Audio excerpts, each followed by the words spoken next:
सब लोग। नवरात्रि की बहुत सारी शुभकामनाएं। और चलिए देख लेते हैं हमें कौन सी सामग्री की आवश्यकता पड़ेगी। तो सबसे पहले हमें एक पटला लेनी है।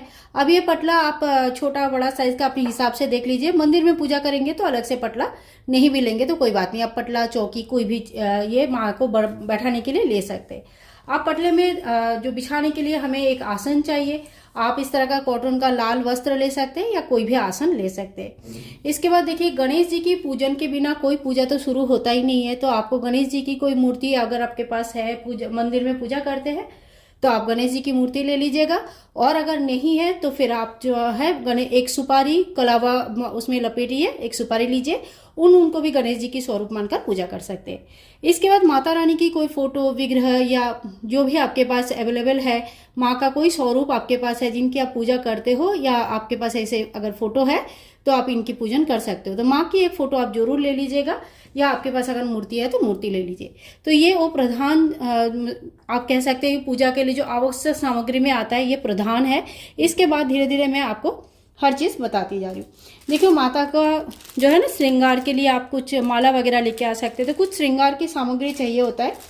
माँ को अलग अलग दिन अलग अलग चुनरी चढ़ाते हैं और आप चाहे तो एक चुनरी कम से कम जरूर लेके आइए।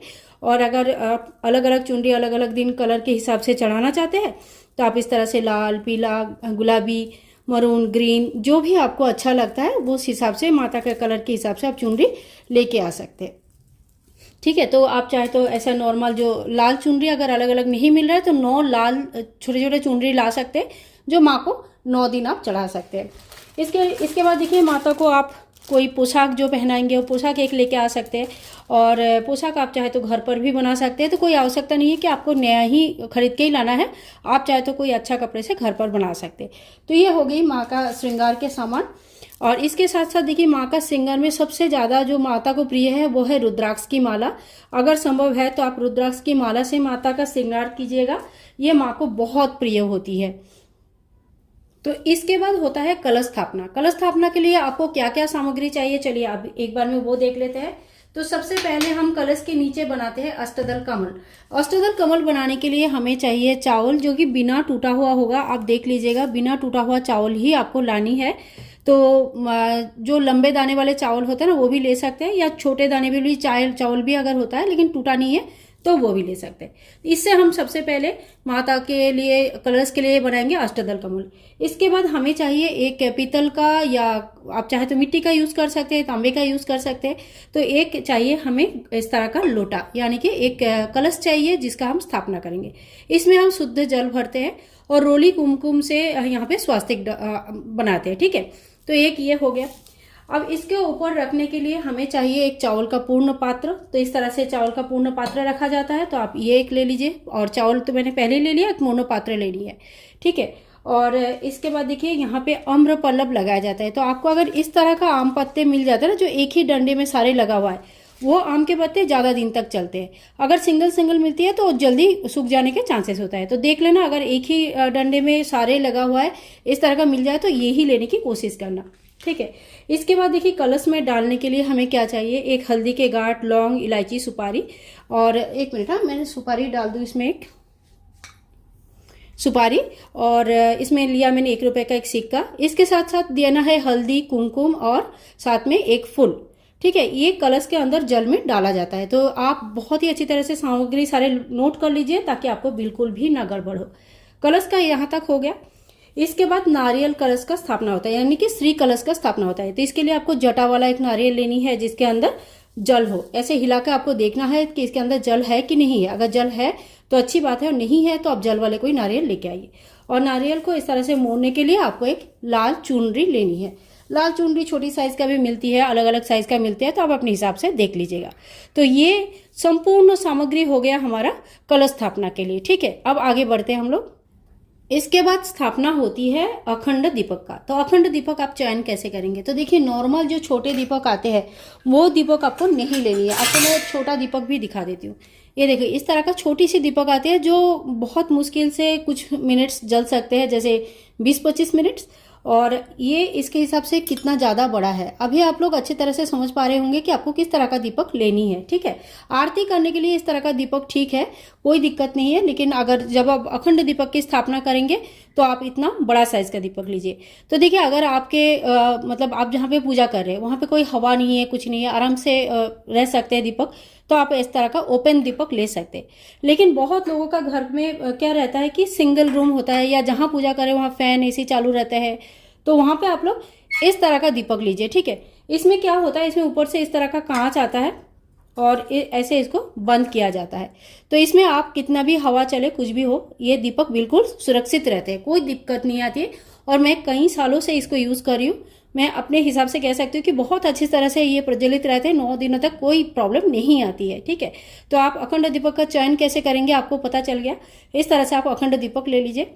अखंड दीपक के लिए घर पर बाती बना सकते हैं, 100 हाथ का बाती बनता है, आप कलावा से बना सकते हैं, आप चाहे तो कोई रुई से भी बना सकते हैं। 100 हाथ क्या होता है, तो यहाँ से जैसे बाती को आपने खोला और यहाँ से नापना शुरू किया, ठीक है, और यहाँ तक आ गया ना, ठीक है।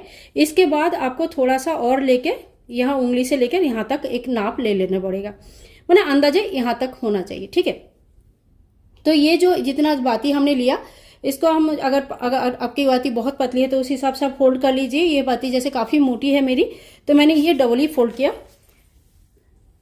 ज़्यादा फोल्ड नहीं किया। अब इसको अच्छी तरह से इस तरह से मोड़ लेंगे, आप मोड़ भी सकते हैं और बिना मोड़ के भी आप यूज़ कर सकते हैं, ऐसा कोई दिक्कत नहीं। अगर आपने इस तरह से नहीं मोड़ा तो ऐसा कोई प्रॉब्लम आपको नहीं आने वाली है। ठीक है, आप यकीन मानिए मैं बहुत सालों से इस तरह से दिया जला रही हूँ, कोई दिक्कत नहीं आती है। नहीं तो आप इस तरह से मोड़ के बाती बना सकते हैं, आधा मिनट के अंदर अंदर ये बाती बन के तैयार हो जाता है।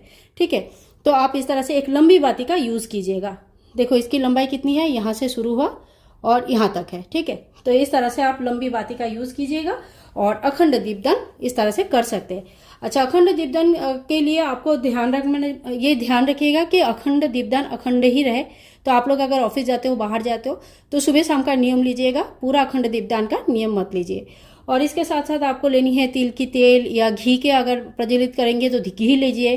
घी लगभग आप लोगों को 1.5 लीटर के आसपास, यानी कि 2 लीटर के आसपास आप घी लग जाएगा, 2 लीटर से थोड़ा कम लगेगा। और अगर तिल के तेल यूज़ करें तो ये भी लगभग आपको 1.5 लीटर के आसपास तिल के तेल लग जाएगा।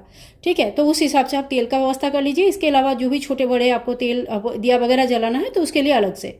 तो अखंड दीपक के बारे में आप संपूर्ण जानकारी मिल गई। अब आगे बढ़ते हैं। इसके बाद देखिए जवारे बोया जाता है, तो कोई कोई जवारे बोते हैं और कोई कोई नहीं बोते हैं। ठीक है, तो ये आपके ऊपर डिपेंड करता है आप बोएंगे कि नहीं बोएंगे। इसके लिए एक मिट्टी की इस तरह का पात्र आता है, इससे बड़ा भी आता है, छोटे भी आते हैं। तो आप इस तरह का कोई एक मिट्टी की पात्र ले लीजिए। इस मिट्टी के पात्र को आप चाहे तो कलर करके सुंदर डिजाइन भी कर सकते हैं, नहीं तो एज इट इज यूज कर सकते हैं। ठीक है, मिट्टी की पात्र में डालने के लिए आपको थोड़ी सी मिट्टी लेना है, तो आप अपने जो गमले है, जो गार्डन है, वहाँ का मिट्टी ले सकते हैं। बस साफ सुथरा होना चाहिए, कीड़े मकोड़े नहीं होनी चाहिए। थोड़े दिन पहले ही आप गार्डन से ये मिट्टी वगैरह निकाल लीजिए और धूप में अच्छे से सुखा के उसको चाल लीजिए, तो एकदम साफ सुथरा मिट्टी आपको मिल जाएगा। धूप में सुखाने के बाद कोई भी कीड़े मकोड़े इसमें नहीं रहेगी, तो आप चाल लेंगे तो बिल्कुल शुद्ध मिट्टी आपको मिल जाएगी। ठीक है, और इसमें हम जवारे उगाएंगे, तो जवारे आप लेके आइएगा और देख लीजिएगा जवारे को ना 1 दिन पहले ही आपको भिगो के रख देनी है किसी कटोरे में। और जो भी जवारे ऊपर तैरी होगी उसको फेंक दीजिएगा, उससे जवारा नहीं आएगा। जो जितना आप नीचे अच्छे से डुबा रहेगा ना, उससे ही जवारे आएंगे।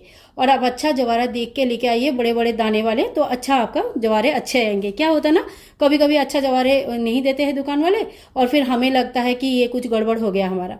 ठीक है, ऐसा कुछ नहीं, आप थोड़ा सा देख के लाइए तो कोई दिक्कत नहीं होगी। तो ये हो गया हमारा जवारे तक का। इसके बाद देखिए आप और क्या करेंगे, तो जो बर्तन वगैरह है, मतलब पूजा के लिए जो भी बर्तन आप यूज़ करेंगे, आपको लगता है जो भी बर्तन आपको चाहिए माता को स्नान कराने के लिए, भोग इत्यादि लगाने के लिए, तो इस तरह का जो भी बर्तन चाहिए, माता को जल चढ़ाने के लिए अगर लोटा चाहिए होगा, छोटे छोटे जो भोग होते हैं ना, जैसे सुबह का भोग लगानी है, इस तरह का आरती करने के लिए कोई दिया वगैरह चाहिए होगा, या आप कोई खीर पूरी वगैरह बना रहे हो तो कटोरा, जो भी, मतलब देखो दिखाने का मतलब ये है कि आपको जो भी बर्तन वगैरह चाहिए वो सारे बर्तन को अच्छी तरह से धो के एकदम से तैयार करके आपको रखनी है। और बिल्कुल, क्योंकि एक ही दिन में आप इतना तैयारी नहीं कर पाएंगे, तो आप 1 दिन पहले से इसको तैयार करके रखें। तो जो भी बर्तन आपको चाहिए वो बर्तन सब रेडी करके रखिए। इसके बाद देखिए माता को चढ़ाने के लिए आपको फूल लेके आना चाहिए, तो लाल फूल मिल जाए तो अच्छी बात है, नहीं तो जो भी फूल आपको अवेलेबल हो जाता है वो फूल आप जरूर लेके आइए। और माँ के लिए जो एक दिन आज फूल चढ़ाएंगे, वो फूल अगले दिन निकालना होगा या शाम को ही आप निकाल दीजिएगा, बासी फूल नहीं रखा जाता है। तो आप रोज फ्रेश फ्लावर्स चढ़ाइए। आपके पेड़ पौधे में अगर फूल आ रहे हैं तो बहुत अच्छी बात है, नहीं तो आप मार्केट से लेके आ सकते हैं, ठीक है। अच्छा, बर्तनों में मैं दिखाना भूल गई, ये जो दिया मैं आपको दिखा रही थी, इस तरह का दिया आरती करने के लिए बहुत सही है। हाथ गर्म नहीं होता है तो इस तरह से पकड़ के आराम से आरती कर सकते हैं। तो आप इस तरह का एक दिया ले सकते हैं अगर आप सोच रहे हैं तो, ठीक है। और इसमें माता का चरण का पूजन किया जाता है, ठीक है। आपके यहाँ पे अगर माता का चरण का पूजन होता है या आपके मंदिर में माँ का चरण है तो आप माँ का चरण भी मतलब इस पूजा में शामिल कर सकते हैं। मेरे पास माँ का पीतल का चरण है, मैं उनकी पूजा करती हूँ। तो अगर आप पीतल का चरण लाना चाहते हैं या उनका स्थापना करना चाहते हैं तो नवरात्रि के दिन बहुत अच्छा माना जाता है स्थापना के लिए। तो आप चाहे तो उस दिन स्थापना कर सकते हैं, किसी भी भगवान का स्थापना या किसी भी यंत्र का अगर स्थापना करना चाहते हैं तो नवरात्रि के दौरान कर सकते हैं। एक बार बस पंडित जी से पूछ लीजिएगा और बाकी अपना आप स्थापना वगैरह कर सकते हैं। बहुत ही शुभ समय होता है ये, माँ का मतलब आगमन का समय होता है। तो आप इस समय स्थापना वगैरह मतलब एकदम चिंता छोड़ के आराम से कर सकते हैं। इसके बाद देखिए बहुत सारे छोटे छोटे चीज़ें होते हैं जो हमें व्यवस्था करनी होती है, तो वो हम देख लेते हैं क्या क्या चीज़ें हैं। तो सबसे पहले देखिए कपूर आपको जरूर लेके आनी है, ठीक है। कपूर हमें आरती करने के लिए लगता है, हवन सामग्री में लगता है, तो ये कपूर बहुत काम की चीज़ है, आप कपूर जरूर लेके आइए। इसके बाद माता रानी को और सभी भगवान को तिलक करने के लिए, स्वास्तिक बनाने के लिए, घर के बाहर हम स्वास्तिक बनाते हैं और नारियल के ऊपर टीका करते हैं। जो कलश स्थापना करेंगे उसमें हम स्वास्तिक बनाएंगे या उसमें हम टीका करेंगे, तो उन सभी के लिए हमें रोली जरूर चाहिए, ठीक है। तो आप रोली लेके आइए। इसके बाद माता रानी को डेली चढ़ाने के लिए आपको सिंदूर जरूर रखनी चाहिए। आप चाहे तो एक सिंदूर डब्बा ऐसे लेके अलग से आप माता रानी को डेली सिंदूर चढ़ाने का नियम भी ले सकते हैं। ये बहुत अच्छा नियम होता है, कुछ नहीं करना, आपको डेली माता को सिंदूर चढ़ाना है और वही सिंदूर अपने मांग में भी भरना है। जब माता को चढ़ाने के बाद हाथ में जो प्रसाद भर जाएगा, जो बच जाएगा वो, ठीक है। ये बहुत ही अच्छा माना जाता है। आप चाहे तो इस नियम को नवरात्रि के दिन से शुरू कर सकते हैं। माँ पार्वती के लिए भी आप यही नियम ले सकते हैं, ठीक है। तो यहाँ पे एक सिंदूर का डब्बा मैंने रख लिया। इसके बाद देखिए गुलाल अबीर वगैरह लेना चाहिए। भगवान को अबीर गुलाल चढ़ाया जाता है। माता को लगाने के लिए आपको इत्र जरूर लेनी है। तो देखिए इत्र आप जैस्मिन वगैरह, मुझे जैस्मिन का खुशबू बहुत अच्छा लगता है, तो आप ये भी ले सकते हैं। इसके साथ साथ हमें अष्टगंधा केसर की टीका लेना है भगवान को टीका करने के लिए। और यहाँ पे मेरे 2 डब्बे हैं, ये हल्दी और कुमकुम के डब्बे हैं, तो आप हल्दी और कुमकुम भी जरूर ले लीजिएगा, ठीक है। और इसके बाद देखिए कुमकुम या रोली इस तरह का पैकेट मिलती है, तो ज़्यादा महंगा नहीं होता है, 10 रुपये 5 रुपये का आता है ये सारी चीज़ें। तो ये चीज़ें आप नोट कर लीजिए और लेके आइए, क्योंकि ये चीज़ें आपको जरूर काम आएगा। इसके बाद देखिए इस तरह से काशी अष्टगंधा होता है, तो ये भी बहुत ही प्यारा सा खुशबू है। स्नान कराने के लिए मतलब पानी में घोल के इसे स्नान करा सकते हैं, तो ये भी आप लेके आ सकते हैं। इसके बाद देखिए छोटे छोटे काफ़ी सारे चीज़ें हैं, वो मैं आप लोगों को बता देती हूँ। सबसे पहले देखिए आपको लेनी है लौंग इलायची। लौंग और इलायची हवन सामग्री में भी जाता है और ये भोग भी चढ़ता है, तो ये ज़्यादा परिमाण में लेके आना है। इसके बाद देखिए हल्दी के गांठ, हल्दी के गांठ का जो हमने कलश स्थापना करेंगे ना उसमें लगेगा।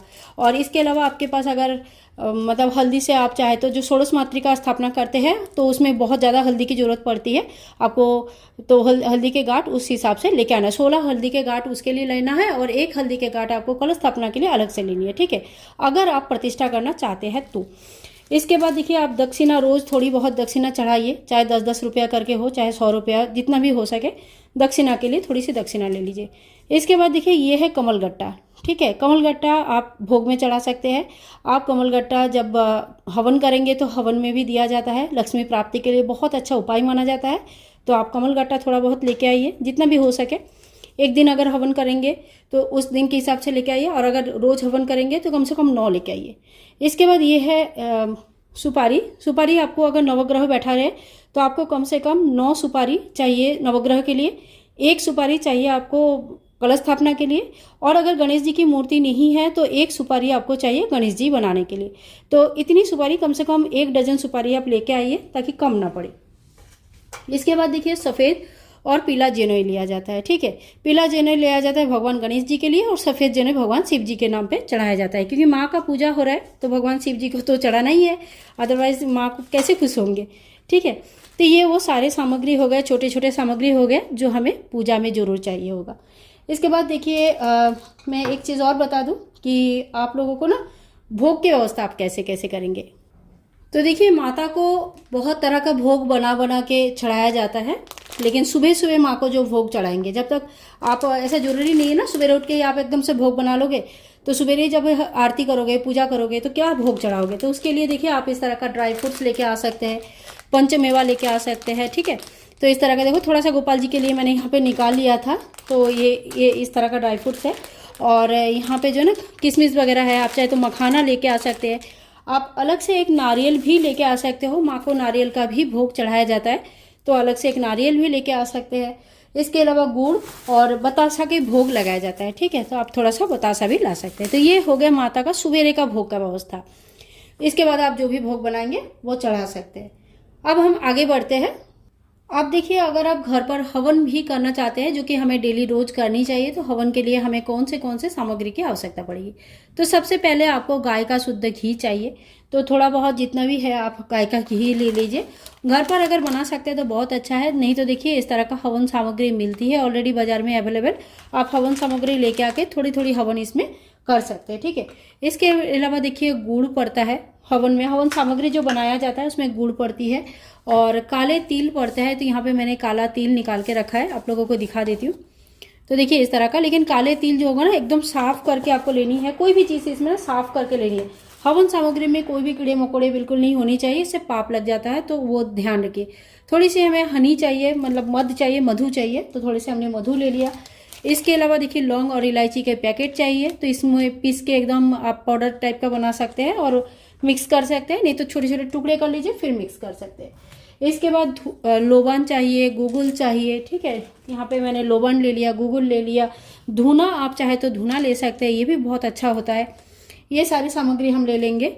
और इसके साथ साथ ही हमें चाहिए गाय के गोबर के कंडे। तो ये गाय के गोबर के कंडे मैंने घर पर खुद बनाया, आपने अगर बना लिया है तो बहुत अच्छा है, नहीं बना पाए तो कोई बात नहीं है, आपको मार्केट में भी बना बनाया मिल जाएगा। तो देखिए ये कंडे मैंने खूब बनाया और बहुत ही बढ़िया इसमें जो है ना हवन मतलब बहुत ही बढ़िया हो जाता है इसमें। तो आप इसके ऊपर भी हवन कर सकते हैं, डेली हवन के लिए छोटा सा हवन आप इस तरह से कर सकते हैं। और हवन के लिए आपको कोई हवन कुंड की एक जरूरत पड़ेगी, तो आप बड़ा हवन कुंड भी ले सकते हैं। मैं दिखाती हूँ बड़ा वाला कैसे दिखता है, नहीं तो इस तरह का देखिए छोटा सा हवन कुंड टाइप का आता है, जिससे हम शाम को आरती वगैरह करते हैं ना, धुआं देते हैं, धुआं करते हैं, तो इसमें भी आप छोटा हवन कर सकते हैं।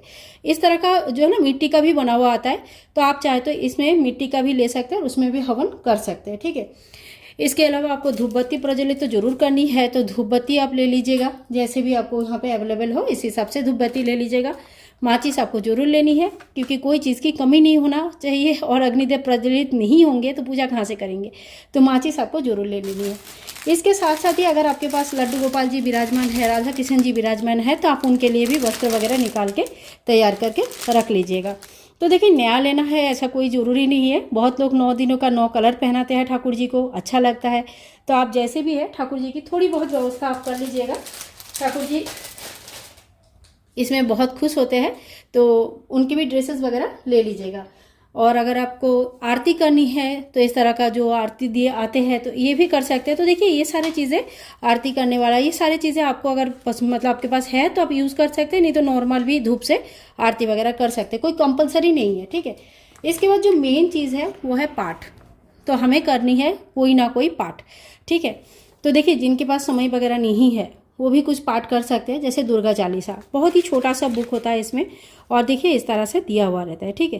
तो इसमें दोनों नॉर्मल साधारण हिंदी में भी दिया हुआ है, आपके लैंग्वेज में भी दिया होगा, तो आप जहाँ पे भी रहते हैं अपनी लैंग्वेज में इसको ढूंढ सकते हैं, दुर्गा चालीसा।